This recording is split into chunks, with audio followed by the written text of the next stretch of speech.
Good morning, my dear students. How are you? I hope you all are doing well. And welcome to our grammar lesson. Today I will teach you verbs. Okay? Everyone ready? So let's start.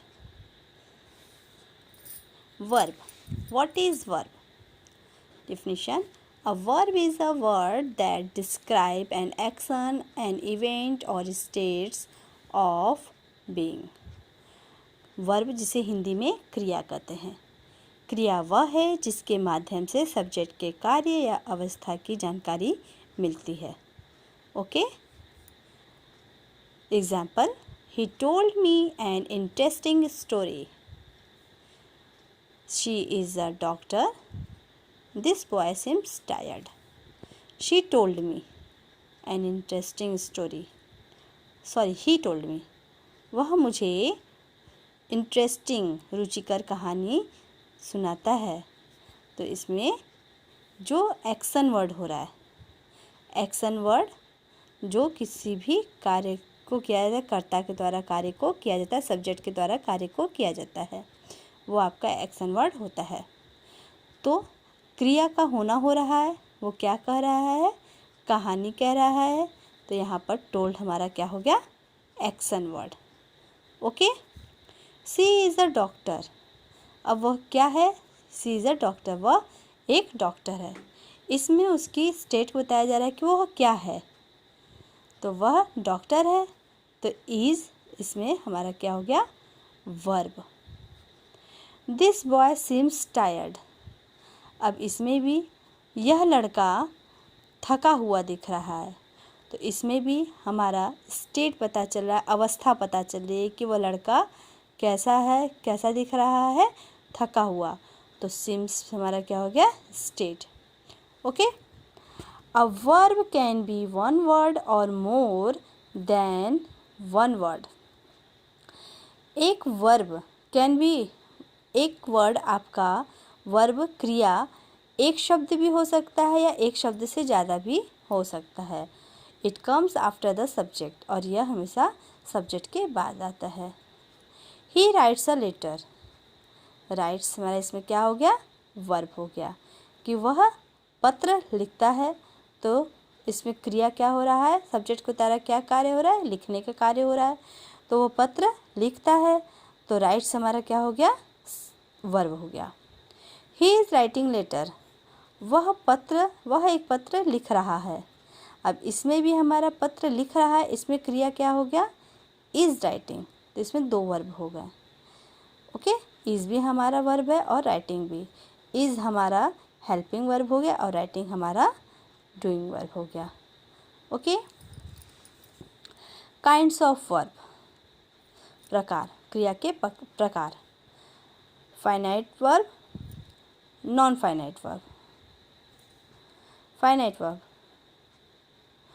Principal verb, principal verb जिसे main verb भी कहते हैं।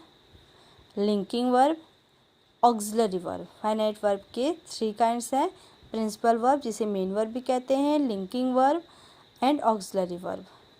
Auxiliary verb को 2 parts में divide किया गया है, primary auxiliary verb and modal auxiliary verb. Second, non finite verb. Non finite verb को 3 पार्ट्स में डिवाइड किया गया है, infinite, gerund and participle. Okay, I will explain you one by one. Finite verb. First, finite verb. Finite verb क्या होता है? A finite verb is the verb that changes its form according to the tense of the sentence, the number and person of the subject. It is the main verb of a sentence or clauses.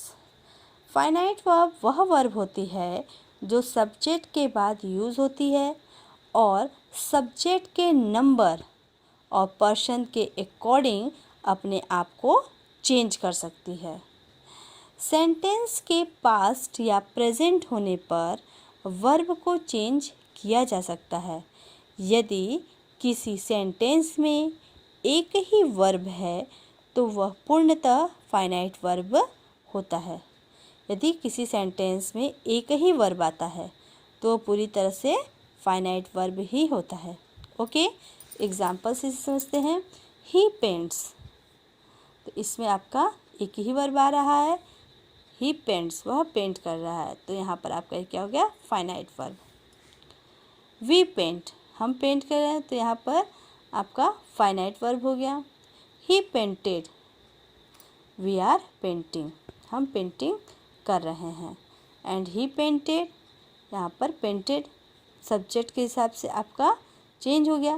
Paint है या paints है तो ये आपके present tense को show कर रहा है, और जब पेंटेड हो गया तो ये आपके पास्ट टेंस को शो कर रहा है। Okay, non finite verb, non finite verb, the verb that is not affected by person और number of the subject and the tense of the sentence is called non-finite verb.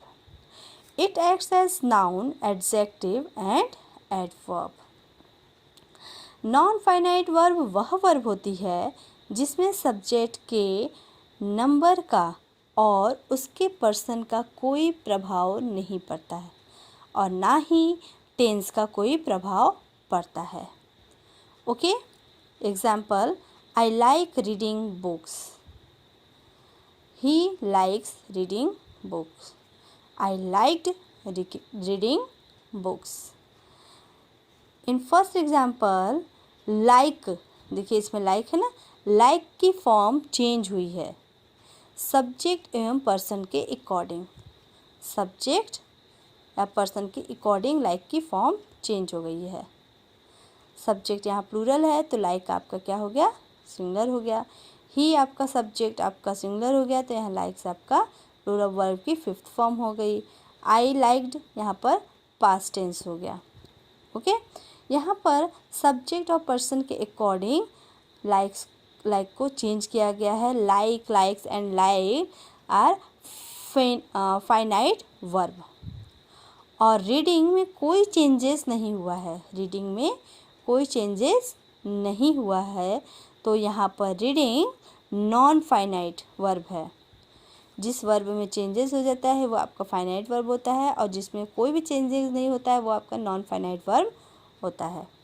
Clear है? Next, principal या main verb, जिसे main verb भी कहते हैं। A main verb is the verb that provides information and is used to express action. It functions as the main verb of the sentence or a clause.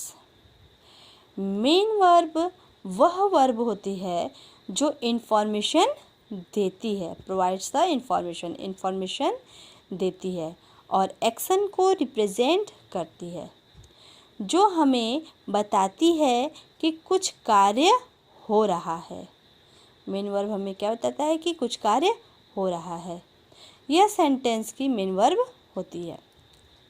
Examples देखते हैं इसको। He gave me a book, he told me a story. In first example, gave, gave means क्या होता है, देना। Give का second form आपका हो गया गेव। इसमें देने का कार्य हो रहा है, और ये गिव का सेकेंड फॉर्म है, इट मीन्स पास्ट टेंस है, पास्ट फॉर्म है, जो एक्शन को रिप्रेजेंट कर रहा है कि वह मुझे किताब, he gave me a book, वह मुझे एक किताब देता है, उसने मुझे एक किताब दिया। तो यहाँ पे देने का कार्य हो रहा है, तो गिव आपका यहाँ पर गिव आपका एक्शन वर्ड हो गया। ओके, जो एक्शन को रिप्रेजेंट कर रहा है, इसलिए यह वर्ब मेन फॉर्म में है। एंड सेकेंड एग्जाम्पल में टोल्ड मीन्स सुनना। इसमें कहानी सुनाने का कार्य किया जा रहा है। ही टोल्ड मी अ स्टोरी, उसने मुझे कहानी सुनाई, तो उसमें कहानी सुनाने का कार्य किया जा रहा है। और यह फाइनाइट वर्ब भी है जो सब्जेक्ट के अकॉर्डिंग अपने आप को चेंज कर रहा है। टोल्ड सब्जेक्ट के अकॉर्डिंग अपने आप को टोल्ड कर रहा है, तो यह आपका एक्शन का भी कार्य कर रहा है, इसलिए यह मेन वर्ब भी हुआ। Next, linking verb. Linking verb, a linking verb connects the subject of the sentence to a word, subjective complement, or a phrase and gives information about the subject. Linking verb यह subject को किसी word के साथ या फिर किसी phrase के साथ जोड़ देती है। लिंक भी क्या होता है? जोड़ना। तो यह किसी भी सब्जेक्ट को किसी वर्ड के साथ या किसी फ्रेज़ के साथ जोड़ देती है और एक ऐसे वर्ड के साथ जो सब्जेक्ट के विषय में कुछ इन्फॉर्मेशन देता है और उससे उस वर्ड को हम कॉम्प्लीमेंट कहते हैं और वह सब्जेक्ट के विषय में इन्फॉर्मेशन देता है, इसलिए हम उसे सब्जेक्टिव कॉम्प्लीमेंट कहते हैं। सब्जेक्ट के विषय में हमें इन्फॉर्मेशन देता है तो इसलिए वो सब्जेक्टिव कॉम्प्लीमेंट होता है। लिंकिंग वर्ब को अपने मीनिंग को कंप्लीट करने के लिए हमेशा ही किसी वर्ड या फ्रेज़ की आवश्यकता होती है। हमेशा किसी फ्रेज़ की या किसी वर्ड की आवश्यकता होती है। उसके बिना उस सेंटेंस का अर्थ पूरा नहीं होता है। इसका स्ट्रक्चर देखिए, subject plus linking verb plus subjective complement. और ये सब्जेक्टिव कॉम्प्लीमेंट आपका नाउन भी हो सकता है, एडजेक्टिव भी हो सकता है और पार्टिसिपल भी हो सकता है। ओके, सम लिंकिंग वर्ब्स, कुछ लिंकिंग वर्ब्स देखिए एग्जांपल। बी अगर प्रेजेंट टेंस में है तो बी का आपका is, am, are, past tense में वॉज, वर। बी वर्ब में आपका is, am, are, was, were आ जाता है। Then become, look, seem, grow, taste, appear, feel, get, etcetera. ये कुछ एग्जाम्पल्स लिंकिंग वर्ब के हैं। सेंटेंस एग्जाम्पल देखते हैं। They are students, he looks happy. They are students. In first example, are linking verb है क्योंकि इसमें वे सब्जेक्ट दे को ऐसे वर्ड से जोड़ रही है। दे को ऐसे वर्ड से जोड़ रही है जो हमें सब्जेक्ट के विषय में इंफॉर्मेशन दे रहा है कि सब्जेक्ट क्या है। दे आर स्टूडेंट्स, वो क्या है? वो स्टूडेंट्स है। ठीक है, सब्जेक्ट क्या है उसके बारे में इंफॉर्मेशन दे रहा है। तो यहाँ पर सब्जेक्ट कॉम्प्लीमेंट के रूप में नाउन को रिप्रेजेंट किया गया है। ओके, सेकेंड एग्जाम्पल में आपका he looks happy. Looks linking verb है क्योंकि वो सब्जेक्ट को ऐसे वर्ड से जोड़ रही है जो हमें सब्जेक्ट के बारे में इन्फॉर्म कर रहा है।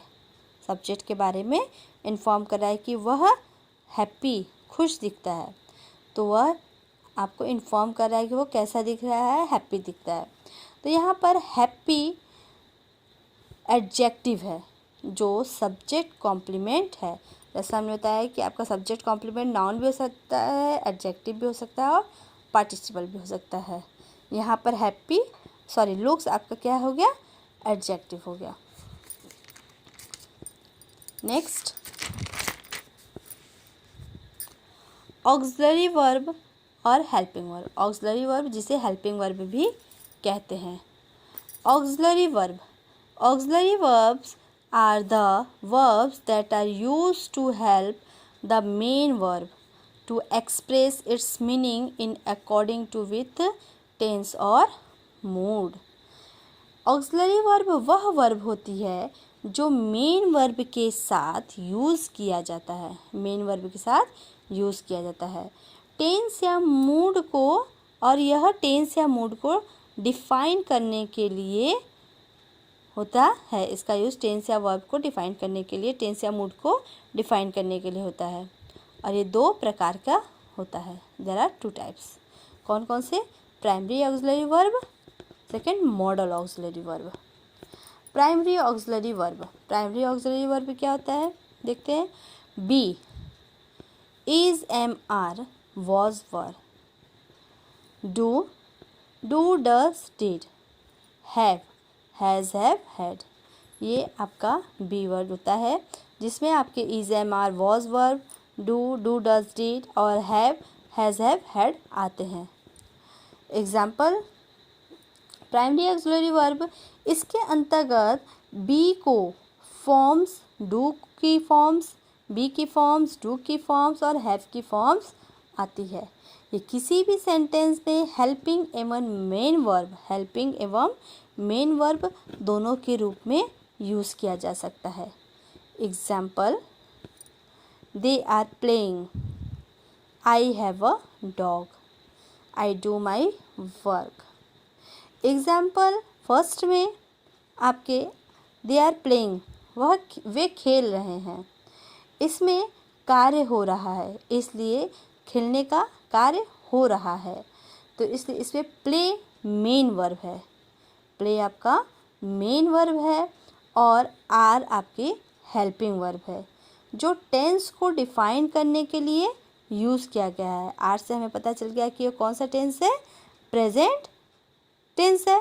इसे आर तो हमारे प्रेजेंट में ही होता है, ING है लगा है यहाँ पर तो प्रेजेंट कॉन्टिन्यूअस टेंस हो गया जो टेंस को डिफाइन करने के लिए है। And second example, I have a dog, मेरे पास एक डॉग है, तो हैव इसमें मेन वर्ब है, हैव को मेन वर्ब के रूप में यूज़ किया गया है, इसमें कोई और वर्ब का यूज़ नहीं किया गया है, हैव के अलावा यहाँ पर और कोई वर्ब का यूज़ नहीं किया गया है, तो इसलिए इसमें हैव को ही मेन वर्ब बताया गया है। इसी तरह do, I do my work, मैंने अपना कार्य किया, यहाँ पर भी आपका डू यहाँ पर कार्य है, वर्क आपका कार्य से है, तो यहाँ पर भी डू को आपको मेन वर्ब में दिखाया गया है।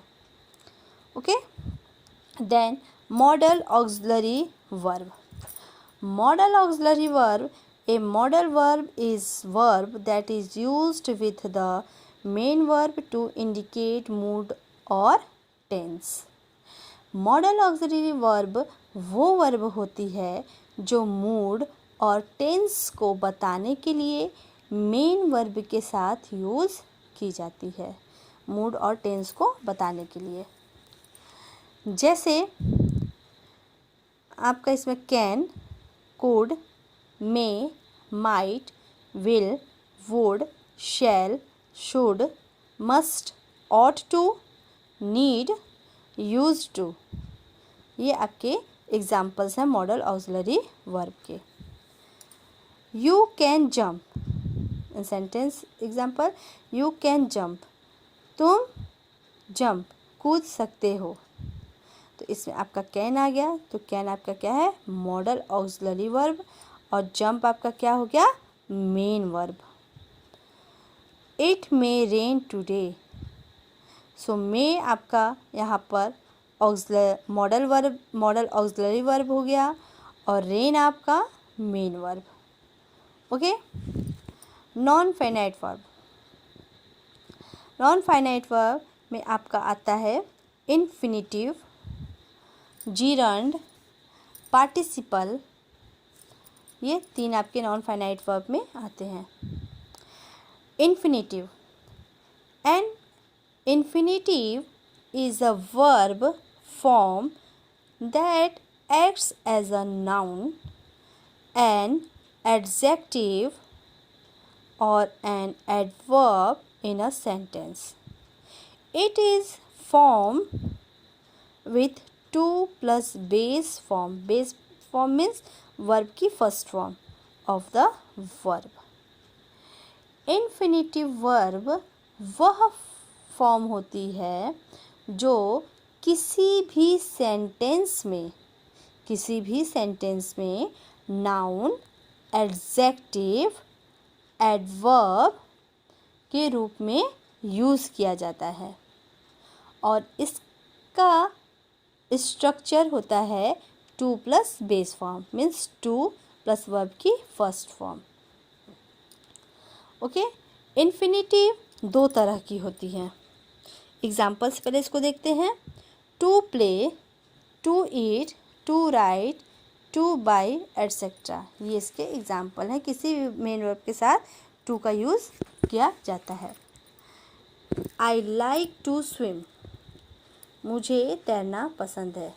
टू वॉक इज़ यूज़फुल, टहलना यूज़फुल है, उपयोगी है। In first example, like sentence की मेन वर्ब है। लाइक सेंटेंस की मेन वर्ब है जो कि फाइनाइट वर्ब है, और स्विम नॉन फाइनाइट वर्ब है। इसके साथ टू के फॉर्म को यूज़ किया गया है। टू के फॉर्म को यूज़ किया गया है, इसीलिए यह इन्फिनिटिव है और इस सेंटेंस में नाउन के रूप में यूज़ किया गया है।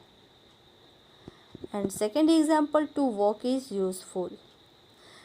सेकेंड एग्जाम्पल में टू वॉक आपका टू यूज़फुल, टहलना लाभदायक है। इसमें टू वॉक इस सेंटेंस का सब्जेक्ट है। टू वॉक आपके इस सेंटेंस का सब्जेक्ट है। यहाँ पर इसका यूज़ नाउन के फॉर्म में किया गया है और टू का यूज़ इसमें किया गया है, इसलिए यह इन्फिनिटिव है। ओके, क्लियर है। Next, gerund. A gerund is the word that is formed with a verb by adding ing and acts as a noun। Gerund verb की वह फॉर्म होती है जिसमें वर्ब के साथ ing लग जाता है। वर्ब के साथ ing का यूज़ किया जाता है और यह किसी भी सेंटेंस में नाउन के रूप में यूज़ किया जाता है। ओके, एग्जाम्पल से इसे देखते हैं। I like swimming, playing, swimming, dancing, learning, etc. These are the example of gerund. In sentence example, I like swimming. Swimming आपके इसमें आपके दो वर्ब हैं, like and swimming। like main verb है, like and swimming दो verb है और like इसमें आपका मेन वर्ब है और swim में ing है और यह नॉन फाइनाइट वर्ब है क्योंकि यह सेंटेंस में ऑब्जेक्ट के स्थान पर आया है और ऑब्जेक्ट की जगह पर नाउन या प्रोनाउन को यूज़ करते हैं और यहाँ पर वो वर्ब को यूज़ किया गया है। हमेशा ऑब्जेक्ट के स्थान पर नाउन या प्रोनाउन को यूज़ किया जाता है, लेकिन यहाँ पर वर्ब को यूज़ किया गया है। स्विम हमारा वर्ब है तो वर्ब को यूज़ किया गया है, इस उसकी जिरंड फॉर्म को यूज़ किया गया है और वर्ब में ing लग गया है तो उसकी जिरंड फॉर्म को यूज़ किया गया है जो नाउन का कार्य कर रही है। Okay, clear. Next, participle. Participle, a participle is a word that is formed from a verb and acts as verb, an adjective and an adverb। Participle वो वर्ड होता है जो कि वर्ब से बनता है और किसी भी सेंटेंस में वर्ब, एडजेक्टिव और एडवर्ब के रूप में, वर्ब, एडजेक्टिव और एडवर्ब के रूप में कार्य किया जाता है या उसका यूज़ किया जाता है। ये तीन तरह के होते हैं। There are 3 types of participle. First, present participle, second, past participle and third, perfect participle. Present participle is the base form of the verb plus ing। ये वर्ब की फर्स्ट फॉर्म होता है और इसमें ing को यूज़ किया जाता है। Example, hearing, jumping, walking, etc. Example, they are playing. इसमें आपका फर्स्ट वर्ब की फर्स्ट फॉर्म में प्ले और उसमें ing को यूज़ किया गया है तो ये आपका प्लेइंग हो गया। तो ये आपका क्या हो गया, present participle. Past participle, next past participle. Past आपका वर्ब की थर्ड फॉर्म को यूज़ करता है। एग्जाम्पल ब्रोकन, ब्रेक का थर्ड फॉर्म क्या हो गया, ब्रोकन। लॉस का लॉस्ट, कैच का caught, etcetera. There is a broken chair, यहाँ पर चेयर क्या हुई है, टूटी हुई है। तो ब्रोकन, ब्रोकन आपका आया, ये वर्ब की थर्ड फॉर्म है, तो यहाँ पर आपका पास्ट पार्टिसिपल हो गया है। Okay, then last perfect participle. Perfect participle having plus third form of the verb. इसमें हैविंग और वर्ब की थर्ड फॉर्म का यूज़ किया जाता है। इसका यूज़ तब किया जाता है, हैविंग का यूज़ तब किया जाता है जब एक कार्य समाप्त होने के बाद दूसरा कार्य शुरू किया जाता है। जब एक कार्य खत्म हो जाता है और दूसरे कार्य की शुरुआत की जाती है, तब हैविंग का यूज़ किया जाता है। जो काम पहले होता है उसे परफेक्ट पार्टिसिपल में चेंज कर दिया जाता है। Okay, example he took his food, he went to school. उसने अपना भोजन लिया और ही वेंट टू स्कूल, वह स्कूल चला गया। यहाँ पर पहले आपका कार्य कौन सा हो रहा है, ही टुक हिज फूड। पहले वो खाना खाएगा तब ना स्कूल जाएगा, कि पहले वो स्कूल चला गया फिर खाना खाया। तो इससे पहला कार्य आपका हो रहा है कि उसने अपना भोजन लिया और फिर उसके बाद वो स्कूल गया। तो पहले कार्य आपका ही टुक हिज फूड हो रहा है। तो इसे हम परफेक्ट पार्टिसिपल में करने के लिए हैविंग का यूज़ करेंगे और वर्ब की third form. Having taken food he went to school. भोजन करने के बाद वह स्कूल गया। Okay, it's completed. और इसमें टुक को चेंज करके टेकन को कर दिया गया है। I hope you all are understood this verb grammar. So everyone, please watch this video very carefully. Take care. Bye bye. Thank you for watching my video. Stay home, stay safe and stay blessed.